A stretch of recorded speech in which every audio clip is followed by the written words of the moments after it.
What are Python loops? Loops in Python is basically a sequence of code that you want to be repeated or you want to run continuously until certain conditions are met. So if you have a block of code you want to execute several times based on certain conditions, you can use a loop and that code will continue to run until certain conditions has been reached. There are two basic types of loops in Python.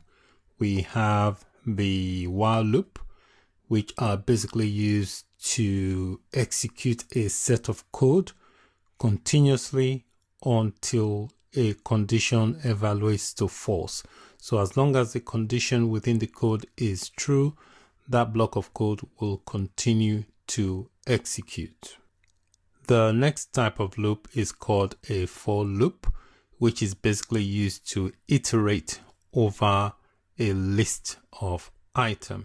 So for loops are particularly useful when you're using a list, a tuple, or a dictionary. It can even be used to loop through a string.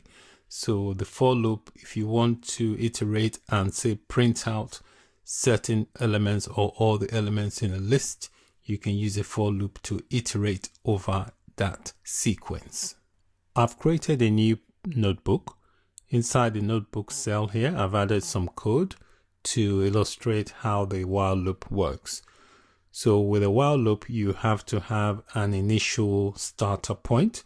So I'm doing that with this variable called I, and I've set the variable to a value of 1.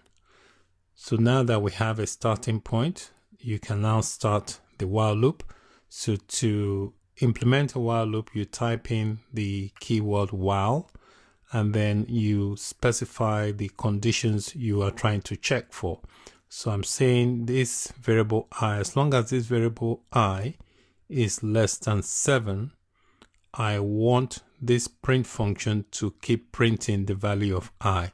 So what this will do, it will continue printing I until it reaches 7. So once it goes past 7, that condition becomes false and the loop will stop. Also, when you have a while loop, it is very, very important to add an increment counter because the variable has a value of 1. So here you can see I have this counter here, plus equals to, which means it's going to be adding 1 to the value of that variable each time. So the first loop will run, it will print out the value of 1, and then this statement will add plus equals to means add 1 to the value of the variable I. So it will keep adding 1 until it exceeds that level. So the moment it comes to 7, the loop will stop because it would have evaluated to false because I will no longer be less than 7. So, but it's very important you add this increment counter. If not, the loop will go on forever. It will never be false. So the counter is very important so that at some point it evaluates to false. All right. So let me run this and then you can see what I mean. You can see here it will print, it prints up to 6. It doesn't print 7 because that basically is where the condition becomes false. So it will keep printing as long as this condition is true. So once it becomes greater than 7, it turns to false and then the loop stops. But it's very important that you always add the increment to the original value, which is 1. If not, the loop will continue forever, which means that this condition I will always be less than 7 if you don't add this increment to be adding 1 each time the loop runs to the original value.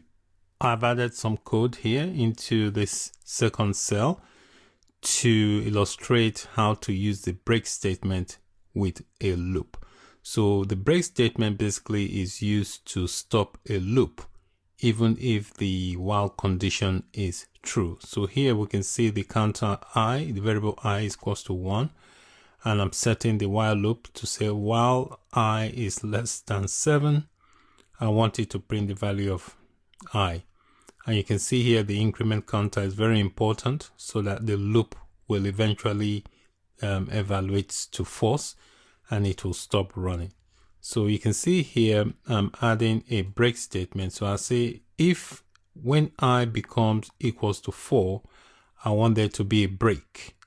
All right, so let's see how that works. We'll run that and you can see here it stops at 4, even though the condition is still true because I at this stage is still less than 7, but we are breaking the loop using this break statement.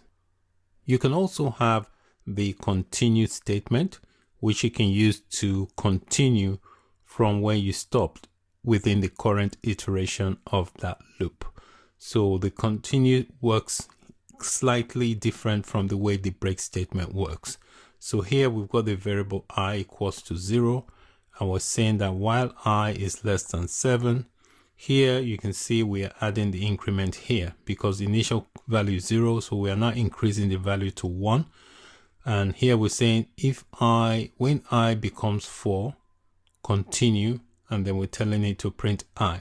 So you will see here when I run this cell that the number 4 is going to be missing from the report, from the result, because we're telling it to continue when it gets to 4. So it will skip 4 and then continue with the loop. So if I click run, you can see here it does 1, 2, 3, it skips 4 and then prints out the rest. I've got some code in this cell here to illustrate how the for loop works. So with the for loop, you have to use that to iterate over a list. So I've got a list here called fruits and it's got different elements in it. So if I can use a for loop to iterate over this list of items and then print out each value. So to implement a for loop, you type in for, X here is going to represent each item in this list called fruits. So I say for X in fruits, print X. So if I run the cell here, you can see here it's printing out all the items within that list. You can also use a for loop to iterate into a string. So you see here I've got a string called strawberry. I can use a for loop to iterate over each character within this string called strawberry.